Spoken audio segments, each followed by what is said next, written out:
Hello everyone, good evening. আজ আমি যাচ্ছিলাম আমার একটা ফ্রেন্ডের বাড়ি, অভিজিৎ। ওর বাড়ি আমি গিয়েছিলাম, ওর বাড়ি নদীর ধারে। তো ও আমাকে নিয়ে গিয়েছিল নদীর পাড়ে।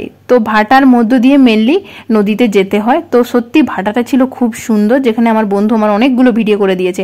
ভাটার মধ্য দিয়ে আমি হেঁটে হেঁটে যখন যাই, ওখানে দেখলাম যে একটা পাশে অনেক মাটি কাঁড়ি রয়েছে, যেটা পুরো পাহাড়ের মতো লাগছিল।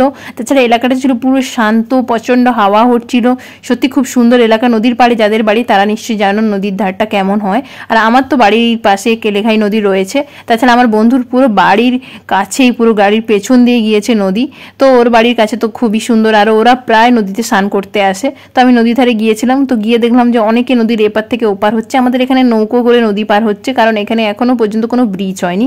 তো নদীর ধারে দেখলাম সত্যি শান্ত আবহাওয়া, এবং দেখলাম কতগুলো ছেলে নদীর ধারে স্নান করছে, কাদা ঘাঁটছে, মাছ ধরছে। বাবারে, এতে যা ওরা আনন্দ পাচ্ছে, আমারও মনে হচ্ছিল আমি নামি, কিন্তু দেখলাম প্রচণ্ড মেঘ উঠেছে, তাই জন্য আমি আর নামলাম না। আমি আর আমার বন্ধু দৌড়ে দৌড়ে করে চলে এলাম। বাট যাদের যাদের নদীর ধারে বাড়ি, সত্যি নদীতে যাও, একদিন মাছ ধরো, স্নান করো, মনের শান্তি। আমার তো খুব ইচ্ছে একদিন নদীতে গিয়ে স্নান করবো, মাছ ধরবো। এবারে পাইনি তো কি হয়েছে, নেক্সট বার আবার বন্ধুর বাড়ি গিয়ে আমি নদীতে নামবো, এটা আমার খুব ইচ্ছে। তারপর প্রচণ্ড মেঘ উঠে গেছে, আমি আর আমার বন্ধু দৌড়ে দৌড়ে বাড়ি চলে এসেছি। টাটা।